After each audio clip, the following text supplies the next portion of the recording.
ये हाम्रो आङको तोलिरहेछ आरे हाम्रो आङको तोलिरहेछ आरे सबै भैमा धार्यो सबै भैमा धार्यो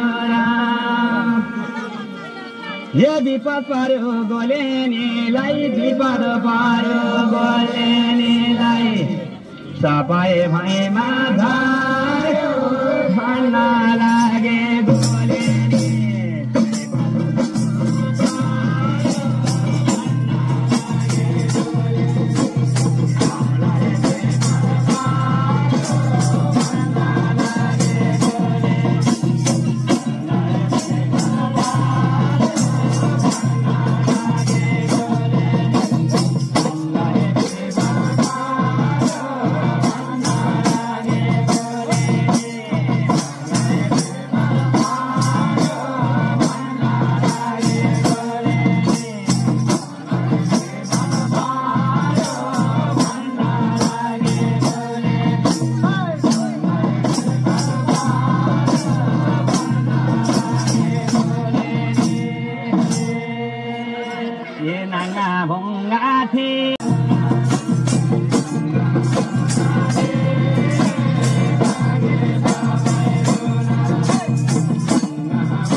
भगले सुन्न पर्छ यो भाइयो यही दिन भगवान श्री कृष्णले आफ्ना भक्त भएका पाण्डवहरूलाई सँगै साथमा राखेर सारा कुरा भन्दै भन्दै भन्दै जानु भएको थियो।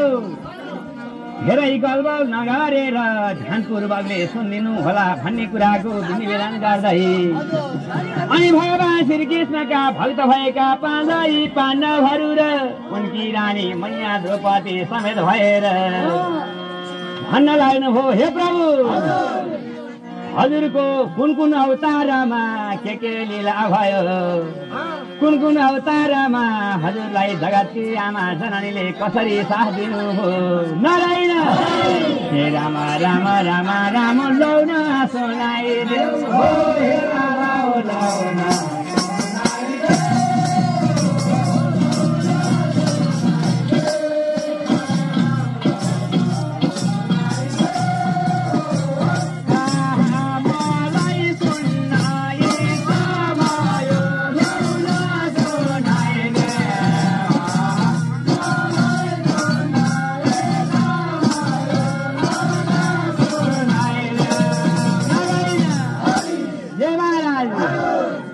यस्तो कुराको सुन्न इच्छा भयो म तिमीलाई सुनाउने छु। यही दिन यो सत्यमा होइन, त्रेता युगमा होइन, द्वापरमा पनि होइन, कली युगमा यो 4 युग मध्येमा मेरो अवतार 10 वटा हुनेछ।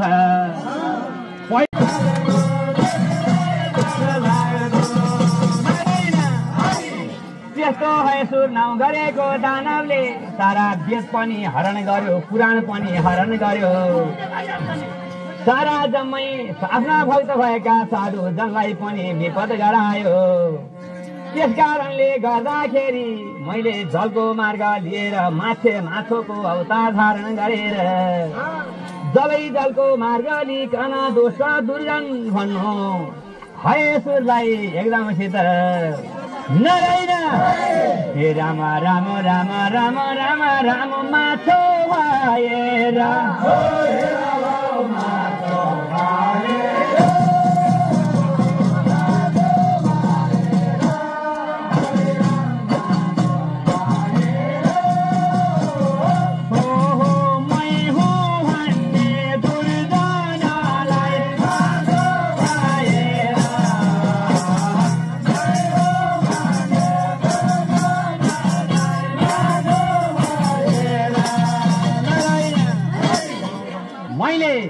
मछ्यौता धारण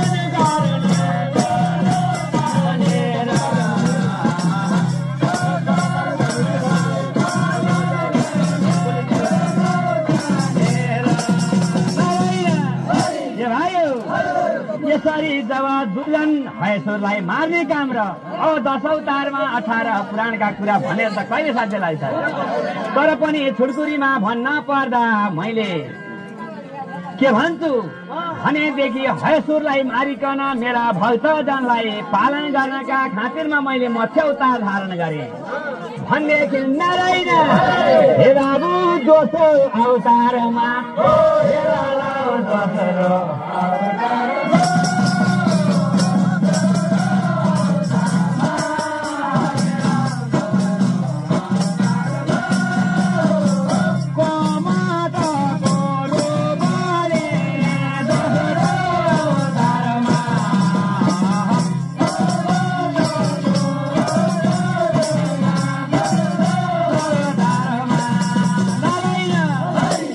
कमर भनेको कछुवा हो।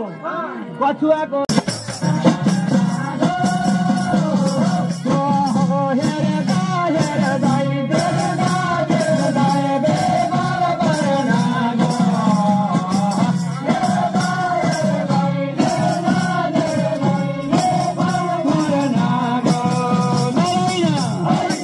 डरलाग्दो कालो पुछले ब्रह्माण्ड छोप्न लाग्यो अनि भगवान विष्णु साह्रै नै आत्तिएर खोल्लाई बोलाउँ हुँदा वैकुण्ठवासी भगवान विष्णुलाई कैलाशपति महादेवलाई गुहार माग्न लाग्नु भयो र भगवान कैलाशपति एउटा हातमा त्रिशूल टेक्दै दाहिने हातले